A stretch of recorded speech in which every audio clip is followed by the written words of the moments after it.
And we are back with David Stockman, Ronald Reagan's budget director, the architect of the Reagan tax cuts. We're going to talk about what to do now. You say the only solution, logically, is you have to cut spending and raise taxes. That's correct. Simply that the hole is too large that you could indulge in the fantasy that you just do one or the other. But part of what you want to do is you're really very comfortable raising taxes substantially on the rich, because you feel that there has been a real divergence in the fate of Americans over the last 25 years. Yes, because this wasn't a real solid, sustainable productivity, technology-based prosperity.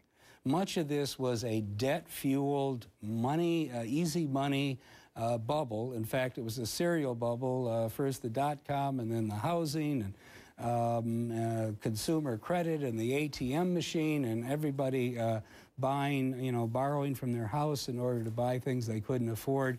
So all of this ended up, strangely enough, shifting wealth and income to the very top strata of our society in a way that we've never seen in history, because it wasn't real, sustainable Main Street economic growth and prosperity. One number that I think is shocking is that in 1985, the top 5% of households had $8 trillion of net worth. By the peak of this bubble in 2007, they had $40 trillion. So from 8 to 40 8 trillion. to 40, five-fold in 25 years. And a the 30 trillion gain. And the economy didn't grow fivefold. And the economy didn't grow fivefold, and it was because of the bubble valuations of assets, stocks and bonds and real estate and all of the other speculative classes. So you say tax them.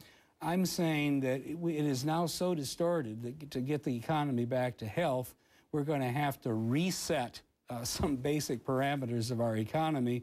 And one of them in this environment would be a higher tax burden on the upper income than a conservative like myself would ordinarily advocate. But right now, this isn't about growth. This isn't about morning in America in 1980. This is about solvency. This is about cleaning up the mess the morning after from a 30-year binge that wasn't sustainable, as we've learned.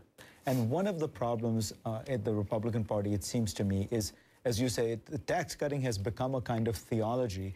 And so that when you bring up the fact that if you do extend the Bush tax cuts, so if you have further tax cuts, you will lose revenue, people say, no, no, no, that's not how it works. You know, if we cut taxes, we will get more revenue. Reagan did it. And they often point to the Reagan tax cuts. Yes, and unfortunately, that was one of the unfortunate legacies of the 1980s that I don't think was really intended. After 1985, the Republican Party adopted the idea that the tax cuts had solved the whole problem, and that, therefore, in the future, deficits didn't matter, and that tax cuts would always be the solution of first, second, and third resort. And I think once that got embedded in a whole generation of new Republican congressmen and senators became drilled in that catechism and then became positioned politically on that proposition, it really led the party out into the wilderness. And then when Dick Cheney, who should have known better in the 201 debate, I think it was, about the first Bush tax cut, that was totally not needed, said, well, Reagan proved that deficits don't matter. Reagan proved nothing of the kind, and yet that became the mantra, and it just led the Republican Party away from its traditional sound money, fiscal restraint principles that were really the heart of the Republican Party and its job in our system. The Republican Party's job as the conservative party is to be the party that says no, the party of restraint, the party of fiscal responsibility. The others can be the party of, dealing with social issues and so forth, and that's necessary as well.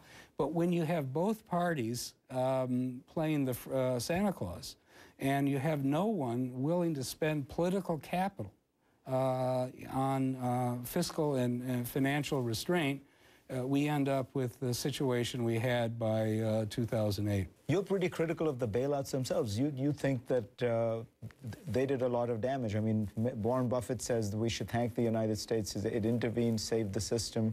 But you're very concerned about it, and I say, and you say this as a Michigan congressman who voted against the Chrysler bailout. The first one in 1979, and I think history proved that that was correct.